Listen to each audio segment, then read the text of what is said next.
Hi, అందరికీ నమస్తే. ఒక్కసారి ఇటు చూడండి.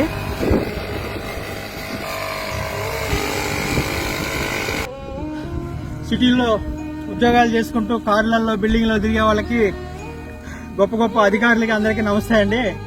వ్యవసాయం చేయటం మల్టీ సిటీలో ఈ రైతు పండించిన పంటతో తినుకుంటూ రైతుని చిన్న చూపు చూస్తే కాదు, వ్యవసాయం చేయటం చాలా కష్టం. ఇప్పుడు నేను మందు కొట్టాను, ఆ చివరి నుంచి ఈ చివరి పుచ్చాలకి నా పరిస్థితి అయిపోయింది. చాలా దారుణంగా ఆయాసంగా ఉంది.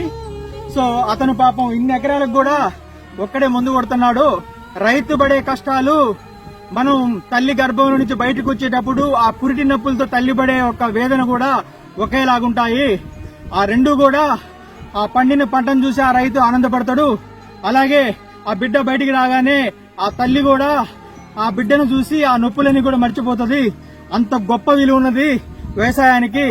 దయచేసి రైతులు పండించే పంటలకి మీరందరూ కూడా మంచి ధరలిచ్చి వాళ్ళ కుటుంబాలు వాళ్ళు మంచిగా సంతోషంగా బతికే విధంగా చేయగలరు.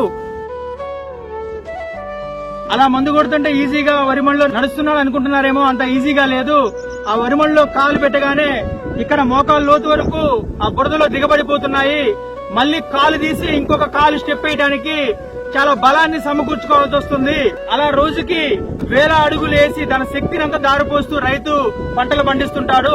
దయచేసి వారి కష్టాన్ని అర్థం చేసుకోగలరు. దారుణం ఏంటంటే, పల్లెటూరులో ఒక రైతు కడుపును పుట్టిన ఒక గొప్ప ఆఫీసర్ కూడా పట్టణాలకు వెళ్లి సెట్ అయిపోయి రైతులకు అన్యాయం చేస్తున్నాడు ఆ సీట్లలో కూర్చొని. దయచేసి రైతు విలువలు తెలుసుకొని రైతు పండించే ప్రతి పంటకు కూడా మంచి ధరలు కల్పించాలని నేను ప్రభుత్వ అధికారుల్ని కోరుకుంటున్నాను.